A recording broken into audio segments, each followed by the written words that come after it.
This podcast is brought to you by Podcast Nation.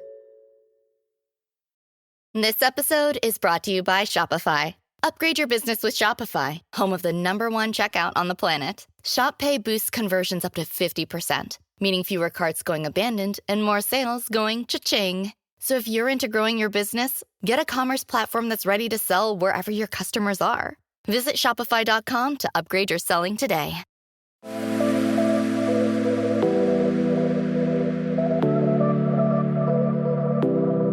Welcome to Nirvana Sisters podcast, where we take the intimidation out of well-being and beauty to help you achieve your highest state, your nirvana. We are sisters-in-law and your hosts. I'm Amy Sherman. And I'm Katie Chandler. So let's get into some real conversation.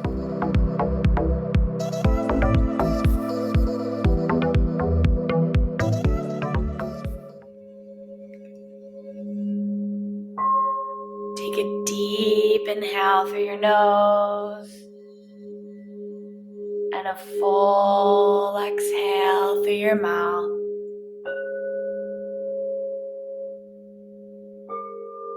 Take another deep inhale and a full exhale.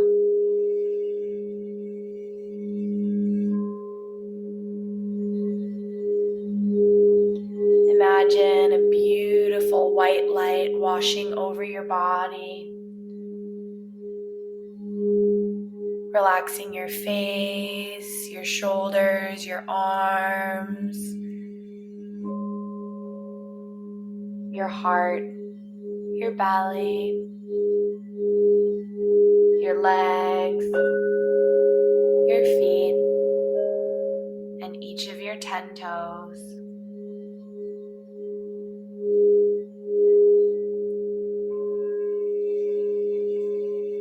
Allow this beautiful white light to fill you with healing energy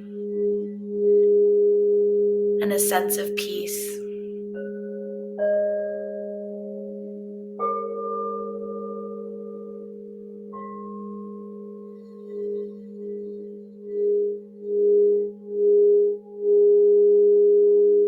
Take one more deep inhale, breathing the light into your heart.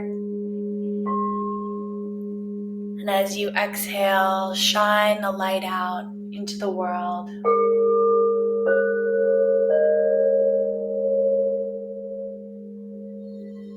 And then when you're ready, gently blink your eyes open.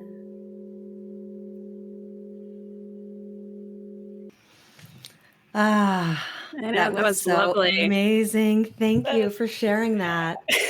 We needed it. Yes. Oh my gosh. Thank you. That was beautiful, Susie. Great. Woke my body up. Okay. So it's Amy and Katie. Welcome back to the show, Nirvana Sisters family. We're with the beautiful, amazing Susy Schieffelin of the Copper Vessel. She is a Los Angeles-based sound healer, Reiki master, Kundalini yoga teacher, and inspirational speaker who has led sound baths viewed or attended by millions of people all over the world. I've been lucky enough to join one of them, and it was incredible. And that sound just took me back to Europe, where we were a few years ago together, which is crazy how time flies. Susy has brought healing to employees at companies such as Google, Pandora, and Nordstrom, has played crystal bowls with notable artists, including Leanne Rimes and the Los Angeles Philharmonic, and has been featured in publications such as Wall Street Journal, Vogue, USA Today, and Los Angeles Times. Susy is known for her light-filled presence and ability to guide people towards radiant and empowered lives characterized by self-love, serenity, abundance, and joy.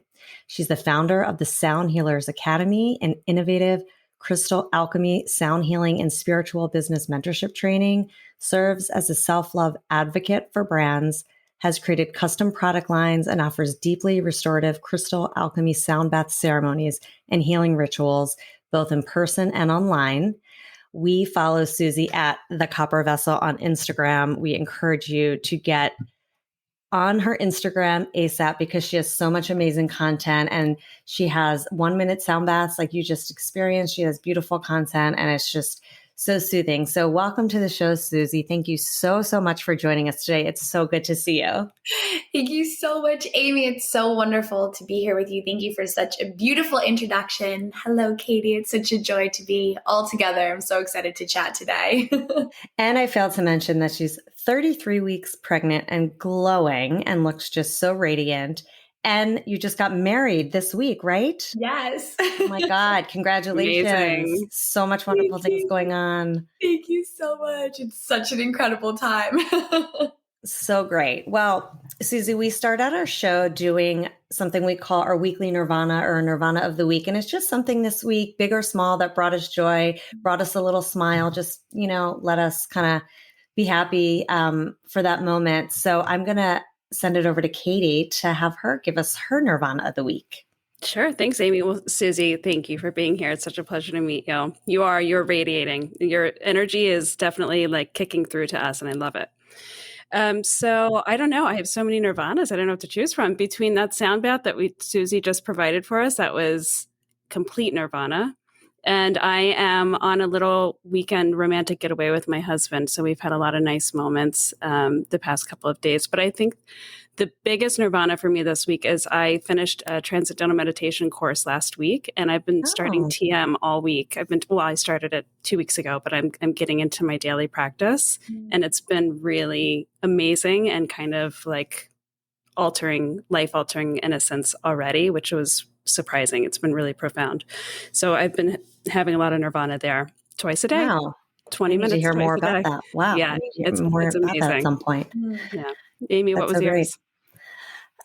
So I actually I haven't gotten a facial in forever, and I needed a little self-care yesterday. So I went to get a facial, and it was so relaxing. It was kind of like a no frills facial, which I kind of like, just like in and out, but it was so relaxing just to sit there and do nothing for an hour, like no kids, no work, no nothing, and just lay there and like clean my face. And I felt so good afterwards, and so just like shiny and radiant and refreshed. So it was definitely one of my Nirvanas this week for sure, along with the sound bath, of course, because that just like totally relaxed me. What about you, Susy? I mean, there's so many. I know you got married, but There's so many. Oh my gosh. I love yours. And I would say, it would be our marriage ceremony this week, which was so beautiful and so special. We are planning a big wedding this summer, and we've had it planned for quite some time. And when we planned that wedding, I had said to Mark, my husband, I really want to get married on 2/22/22.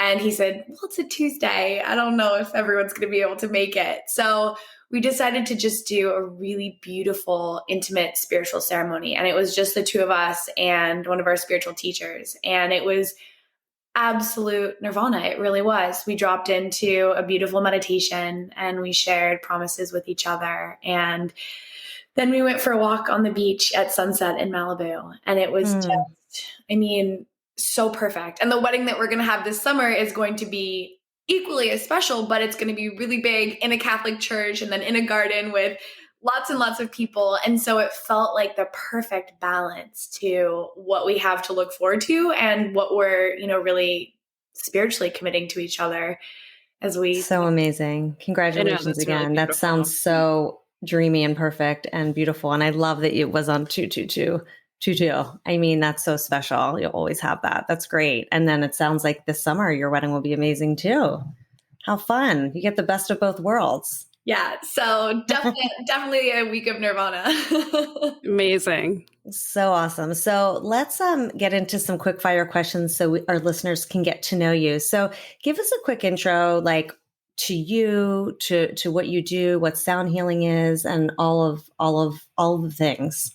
Amazing. So I'm Susy. I'm a crystal alchemy sound healer and a Reiki master and a yoga teacher. And I love sharing sound baths with people online and in person. And the reason why I love to do it is because it had such a huge impact on my own life. About 7 years ago, I was in a really tough spot. I was in a very dark place.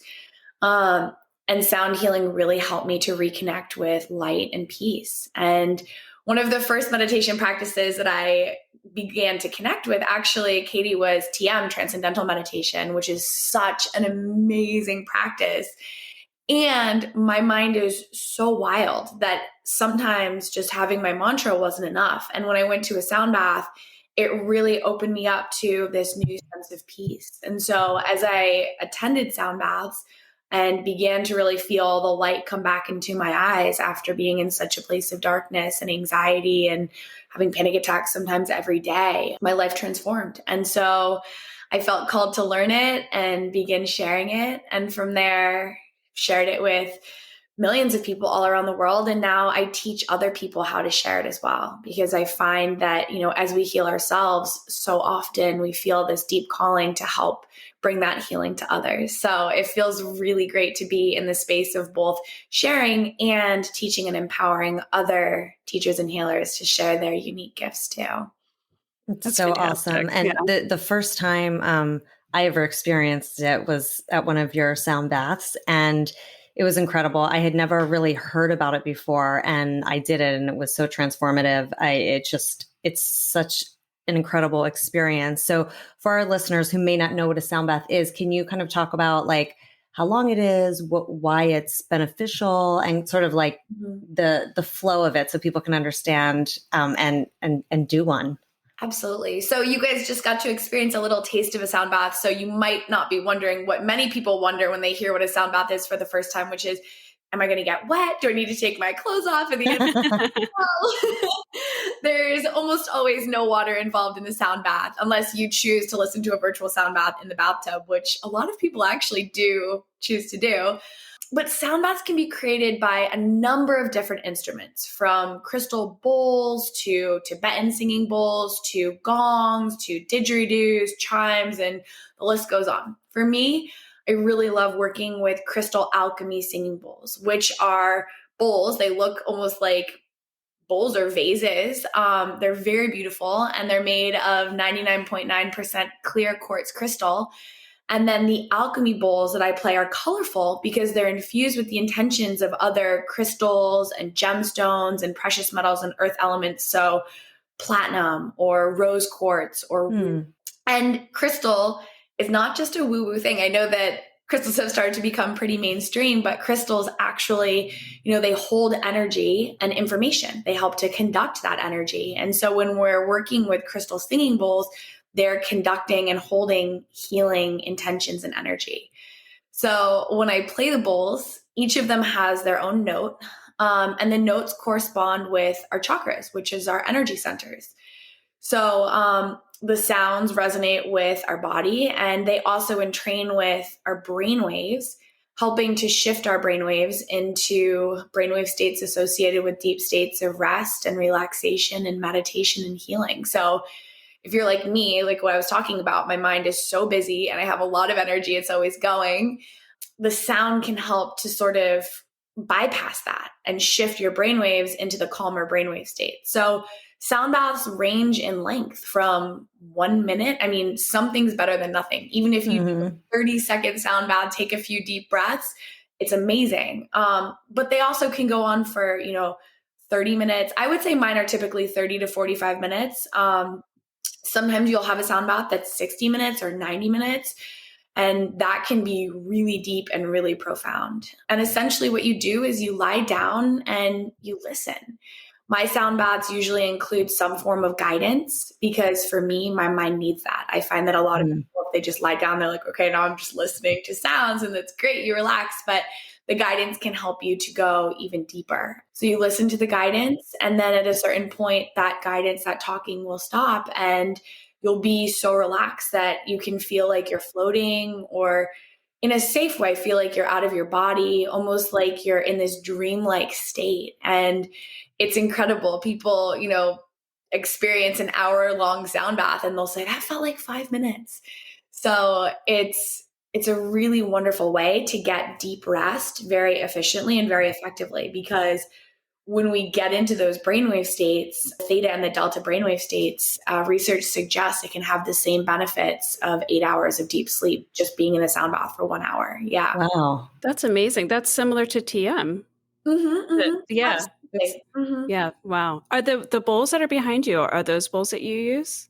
Yes. They're so beautiful. They're beautiful. Yeah, we need a screenshot of this because it's gorgeous.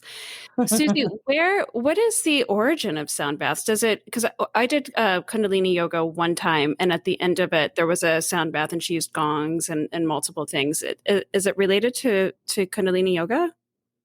So no, sound healing and sound baths go all the way back throughout time. I mean, in ancient Egypt, in the pyramids, they had sound chambers. And, 40,000 years ago in Australia, the ancient Aborigines would use didgeridoos to mend broken bones. So Wow. humans have used sound for healing throughout time. Sound baths as we know them today are more recent. Like the idea of lying down in Shavasana, experiencing a sound bath, I would say has grown in popularity over the past 20 or so years, especially as yoga has become more popular and mainstream in the West. It is definitely common in Kundalini yoga to include a sound bath because a great deal of Kundalini yoga focuses on the nod, the sound current. So if you go to a Kundalini yoga class, most likely you'll be doing some sort of chanting. At the very least, when you begin the class, you'll be tuning in, activating that sound current within you, and most likely doing another mantra-based meditation at some point during the class. And then at the end, or even throughout the class, different teachers will do different things. They'll incorporate sound. And sound is used in Kundalini yoga for its creative power, right? Like sound is pure creative potential. And so when we're looking to really create shifts in our nervous system and at the deepest levels of our energy fields, sound is one of the most efficient and effective ways to do that. So That's amazing.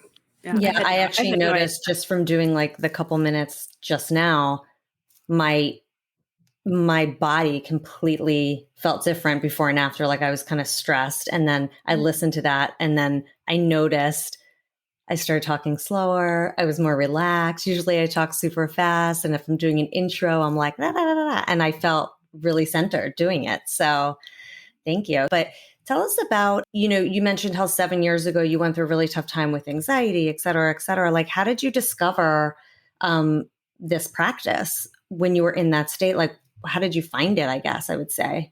So I had been searching for a little while. That period of darkness and struggle really had gone on for a while. I was turning to alcohol and prescription drugs to, help me cope with the anxiety that I was feeling and facing, and just, I think, not recognizing how sensitive energetically I am and how out of alignment I was in my life. And so it began with getting sober and really starting a journey of trying to get sober before it even stuck. So I went to rehab in 2015. And when I was in rehab, I had music therapy. And so in music therapy, we started to work with my voice and listening to sounds, listening to music. And that really helped me to feel in a way that I hadn't felt safe to feel before. Like I remember going and coming out and just crying and like feeling this huge release. And like it was finally safe to feel some feelings that I'd been holding on to for a long time. And from that point, I really began to open myself up to, alternative healing methods. And I started to explore different meditation practices. I also got certified in TM. I started to really learn about the moon and the cycles of the moon. I started to become really interested in crystals. I read some spiritual books. The Alchemist played a huge role in my journey and opening me up to sort of feeling like I was on my path and on my journey. And all of those things combined led me to really tune into this guidance, is the only way I can describe it, to move to California, even though it was like probably the last place I ever thought I would move. I remember when I had first moved to New York City after college and I was in culinary school, I had a friend who was from LA and I would make fun of him. I was like, why would you LA? Like, what do they do there? I thought New York was like where it was at. It was the place to be. And once I got into that space of really opening myself to healing, I felt like there's something there for me. And so I moved out to LA. And at that point I had stopped drinking, but I was still feeling incredibly anxious and having panic attacks. And in the process of moving, my aunt, who lives out here, said to me, do you want to come to a sound bath? And I didn't even ask her what it was. Like we talked about before, a lot of people say, am I going to get wet? Or what is this? What is a sound bath? Am I going to leave my body? Is it safe? I was just like, of course. It felt so natural to say yes. And I went, and in that sound bath, it felt like coming home. It felt like this. I mean, like you described, Amy, like I was grounded and centered in my body. And when I left, I could speak clearly and calmly, and something had shifted. And it didn't last forever. After a little while, I went back to feeling my same self, because we return to our most consistent state of consciousness until we shift that, which can take some time. So I craved it from there. So I was like, I want more of that feeling. And I went back to another sound bath and another and another. And over time, it did start to become more my norm. And I was able to commit to having a TM practice. So not only was I going to sound baths, I was meditating twice a day. And I started to explore Kundalini yoga, going to Kundalini yoga classes, and then eventually taking yoga teacher trainings. And it just opened up everything. Yeah. It's amazing. And thank you for sharing your story with your struggle with addiction and everything. And were you able to, before you moved to LA, did you overcome the addiction, or was it also part of the process of coming to LA and discovering the sound baths and everything that got you to that final point? It was part of the process of discovering sound baths and connecting with a sober community. So once I left rehab, I didn't drink alcohol, but I would go out with friends and I would be like, oh, it's fine. I'm just going to take a hit of pot. So I would like smoke a little pot or eat a little edible, because to me, that was something that didn't cause me a lot of harm. When I drank, I would end up in the hospital, but we'd never really had a negative effect that had repercussions in my life. But ultimately, once I was able to connect with my true self, like that light within me and that sense of peace that I was searching for by taking the drink or taking the hit or whatever, I was like, I don't need that. And so pretty much right after I moved, it was like the last time I smoked, and never went back. Thank God. That's amazing. Good for you, and congratulations. So incredible. It's so profound. It's amazing. You have such an enlightened aunt too. Sounds very cool. Lives in LA and takes you to a sound bath. Amazing. What were some of your biggest challenges learning all of this? Because this is such to me, it's kind of a foreign practice, I think, to a lot of people that aren't familiar with it. It's a whole new world. So learning everything along the way, what were some of your bigger challenges? I would say my biggest challenges were sort of the voice of judgment in my own head and my own mind, and feeling like I went to a great college. I went to UVA, and I had this path, working in New York City, working in luxury lifestyle management, and more of a traditional path. And as I began to feel called to learn and share sound healing, there was a voice within me that was like, are people going to think I'm weird? Are people going to think I've gone off the deep end, that I'm some woo-woo hippie? And so I think like quieting those thoughts and just saying, well, this has helped me. How is it going to help someone else? And coming back to the source of it really, really helped me to break through that.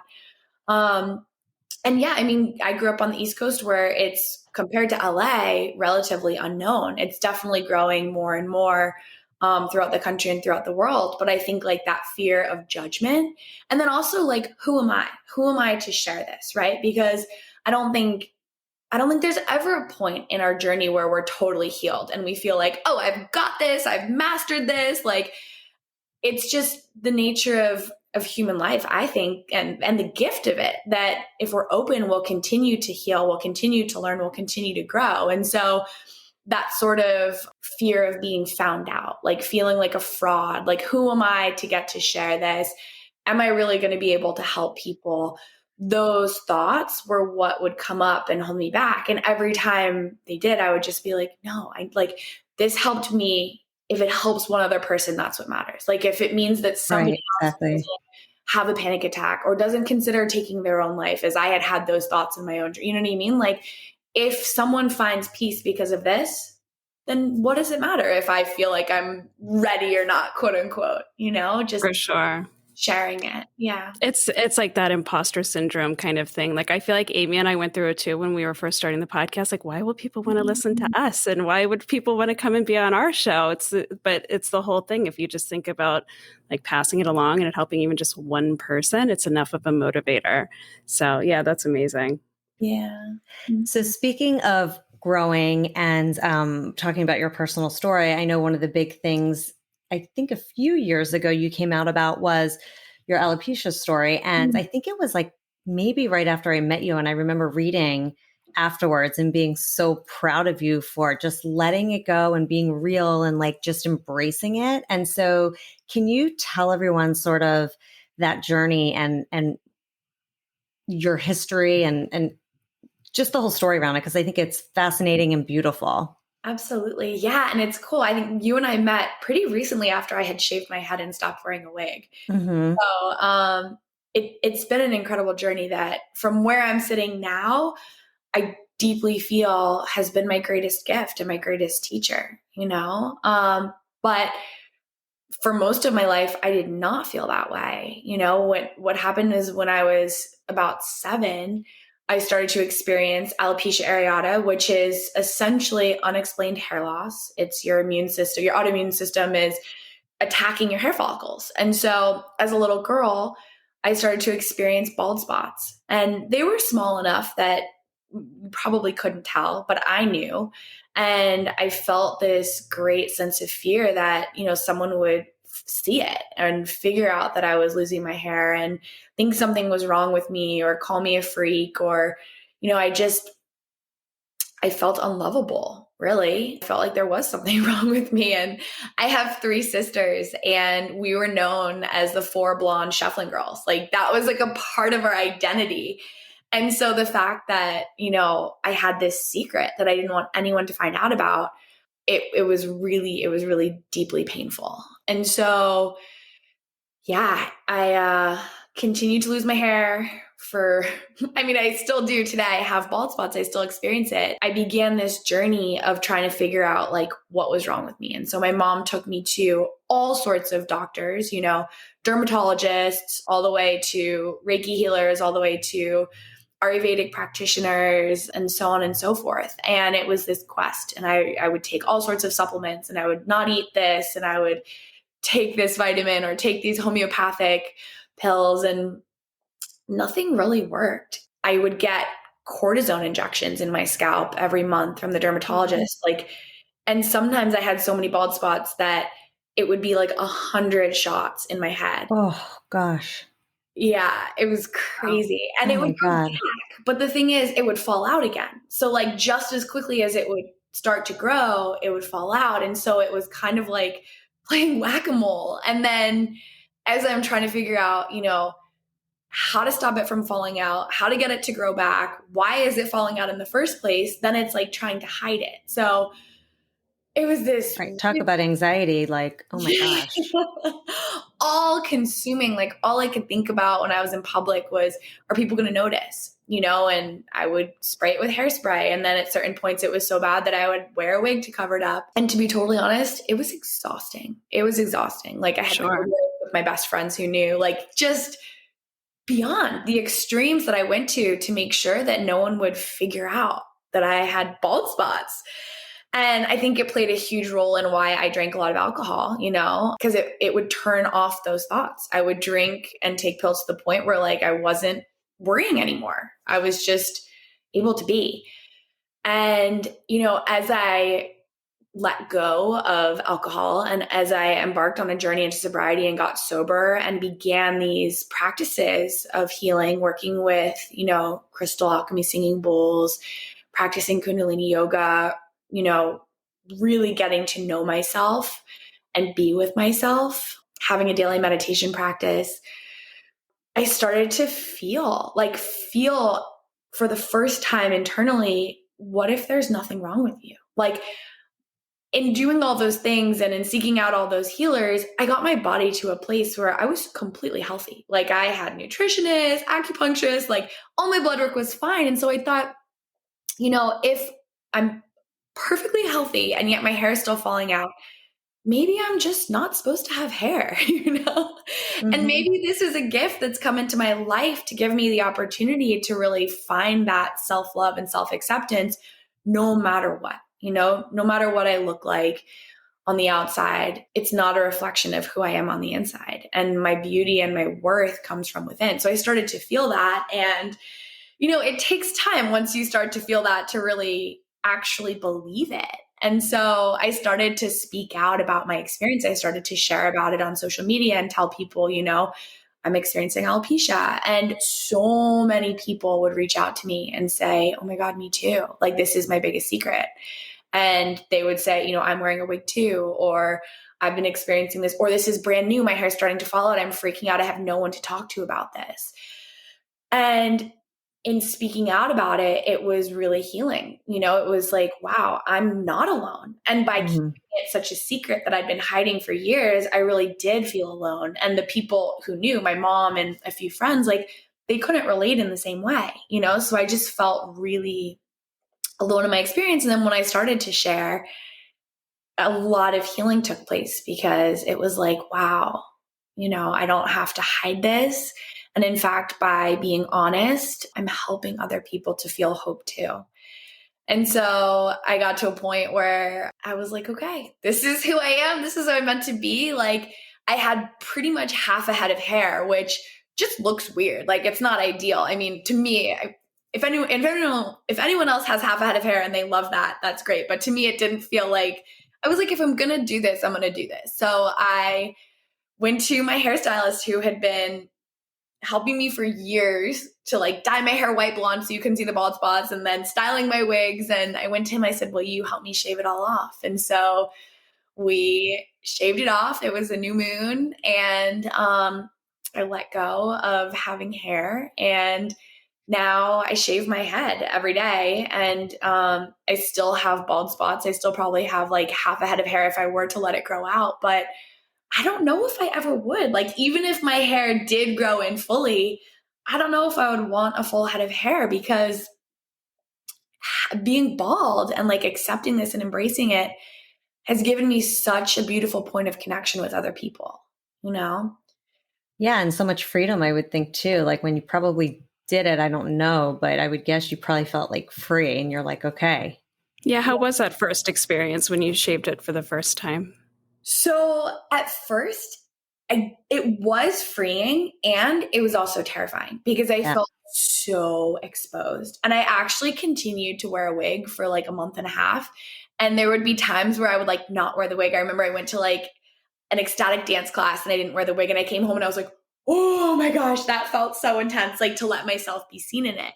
And so little by little, I would go out without the wig and just be like, oh, it's safe. It's safe to be seen. Like, I have felt this within myself, and now going in public and nobody cared. I mean, sometimes people ask me, and sometimes I've had people come up and, tell me that they're going to pray for me and my cancer journey and things like that. And I'm like, okay, that's coming from a place of love and caring within them. It doesn't actually have to do with me, and so I don't personally. In fact, I'm like, thank you. If anyone wants to pray for me, I'll take prayers.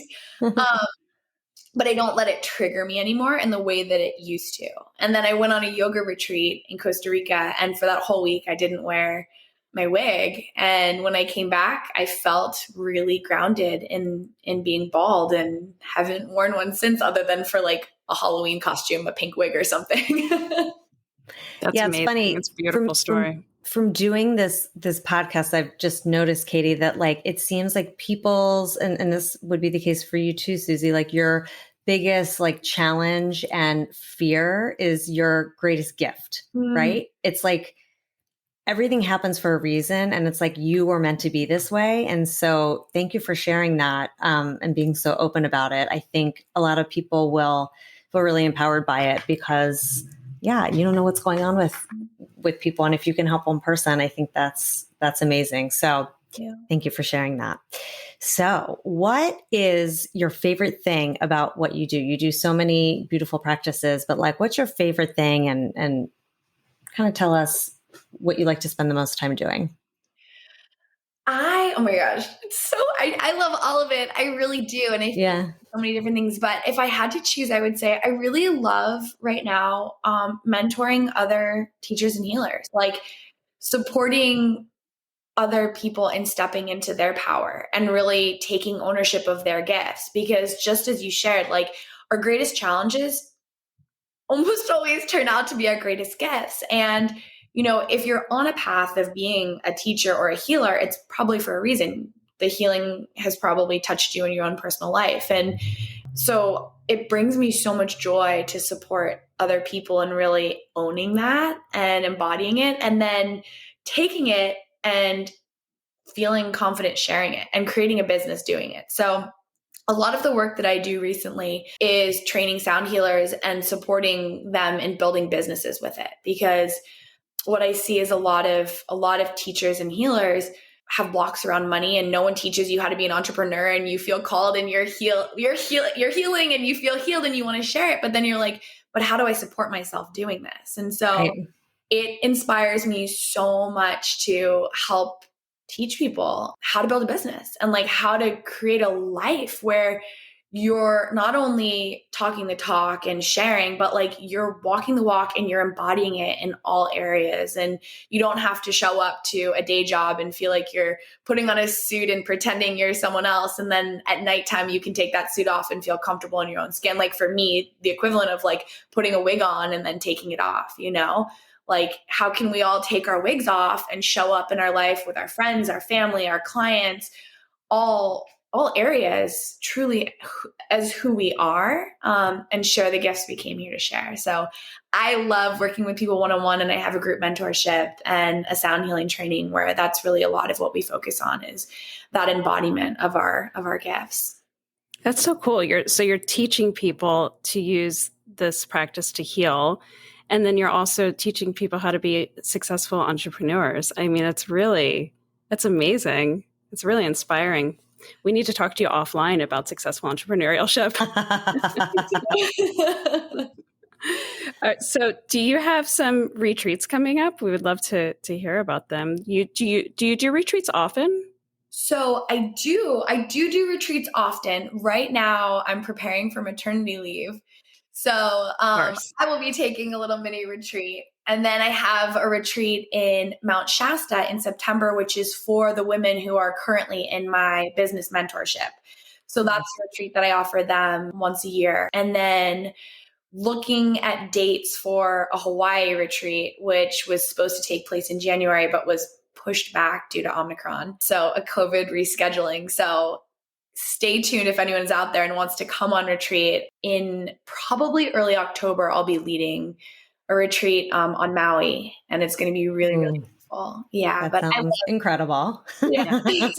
And then do you have classes? I know, you still do your classes with Aloe Moves if people have that platform where they can hear your sound baths? Yeah. Or yoga or I have actually Kundalini yoga and sound baths on Aloe Moves, and they're releasing new classes that I've created with them almost every day. Like, oh wow, at least 3 times a week right now, there's new classes coming out. We've been recording nonstop for the past few months. And I was actually just in the recording studio recording some audio only classes. Definitely check out Aloe Moves. And then I also have a monthly sound healing membership, which has a whole library of on-demand classes similar to the classes that I offer in Aloe Moves. But they're different, and they're different lengths, and they're filmed around the world. And in that membership, you get access to live events too. So I host new moon and full moon virtual ceremony sound bath events where we come together it's actually through YouTube Live. So we don't see each other, but we can chat in, and we do a beautiful intention setting based on the energy of that moon. I talk about, how to make the most of that energy. And then we share our intentions and then relax in the sound bath. So with the membership, you get access to the live events, and we're bringing in guest teachers to teach special workshops this year. We just had actually today our first live community call where we were on Zoom so we could see each other, and everyone sort of shared what was present for them and received, support and prayers and coaching and guidance. And we did a beautiful Reiki meditation. So my monthly membership is such a wonderful way to dive into a more committed experience of healing through sound. Where can our listener find the monthly membership? That is on my website, thecoppervessel.com/TCVC, the Copper Vessel Collective. No, I was looking on your website and I saw something about your retreats and the membership, and there's just so much great content on there. So definitely, hopefully our listeners will check that out on your website as well as your Instagram. Okay, so we are going to get into our wrap session. And the first question for you is, what is your favorite wellness or beauty hack? Ooh. I would say my favorite wellness or beauty hack is going to bed and waking up early. So sleep. Yeah. Early bedtime and early rising. I usually try to wake up at 5:30, latest 6. Yeah. I used to go to bed at 9:30. Yeah. Yeah. That's Katie's vibe right there. I know, 100%. Like my absolute latest is 10:30, and I'm trying to push it to 5 a.m. now. I usually get up at 6, but I'm trying to do 5 so that I can get my TM in before the day starts. So we'll see how that goes. That might be tricky. But since we've been on the West Coast, my husband and I have literally been falling asleep at 7:30 the last 2 nights and then sleeping until 6:30 the next day. Like, geez, we must have been really tired. It's the best coming to the West Coast from the East Coast because you're like up bright and early because of the time difference. Exactly. Yeah, it's so funny. All right, this next one we call your 5-minute flow. You just got out of the shower. Uber pings you. They're 5 minutes away. What are you going to do? What are your holy grails, your go-tos to get into that Uber on time? Well, that could be pretty much my everyday. My everyday beauty routine is super simple. Shower, get out. I obviously don't need to do my hair, so that saves a lot of time. I use vitamin C, Ferulic by SkinCeuticals. Put that on. I love Audacité. They have an amazing all-embracing serum oil that I put on top of that. Deodorant, natural deodorant.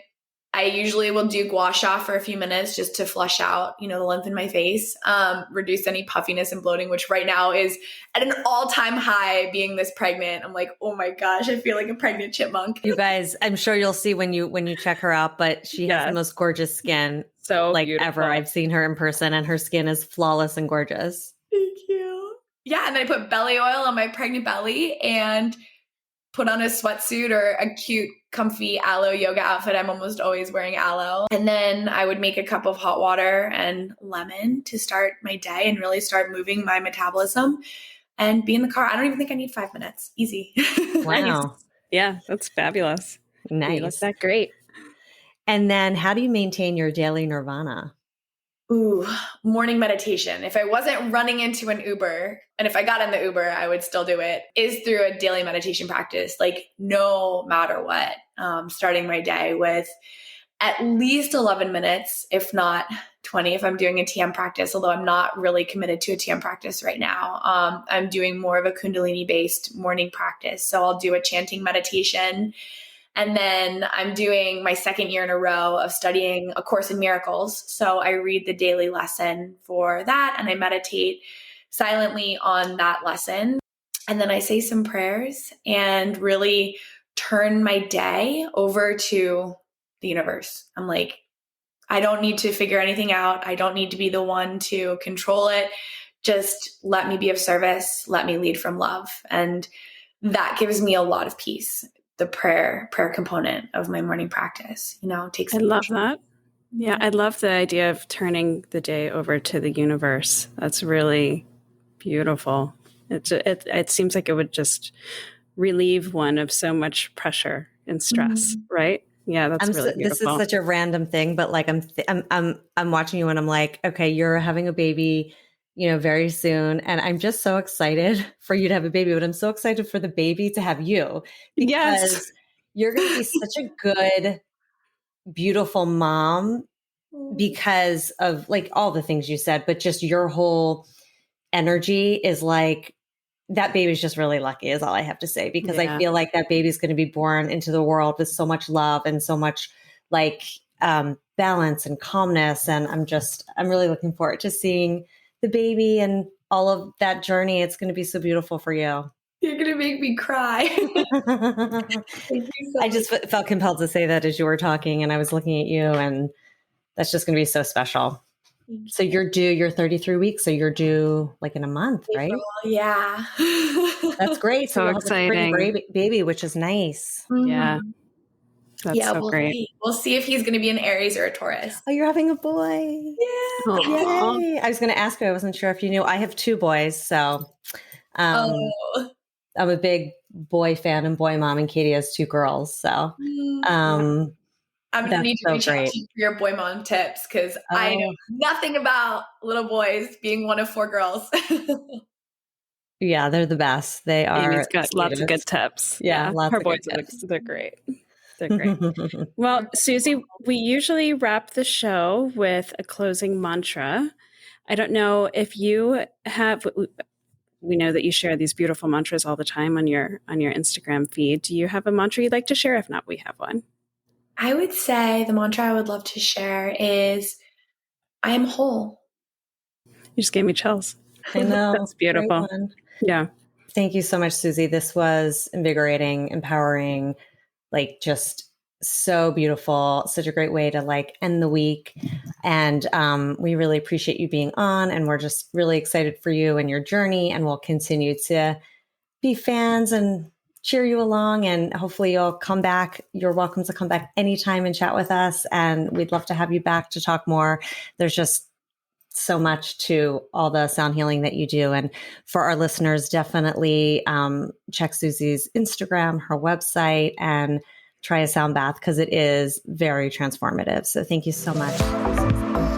Thanks for listening to Nirvana Sisters. For more information on this episode, check out the show notes, please subscribe, and leave us a review. Also, find us on Instagram at Nirvana Sisters. If you loved what you just listened to or know someone that would, please share it and tag us. Tune in next week for a fresh new episode of Nirvana Sisters. We'll continue to watch out for all things wellness so you don't have to. Bye.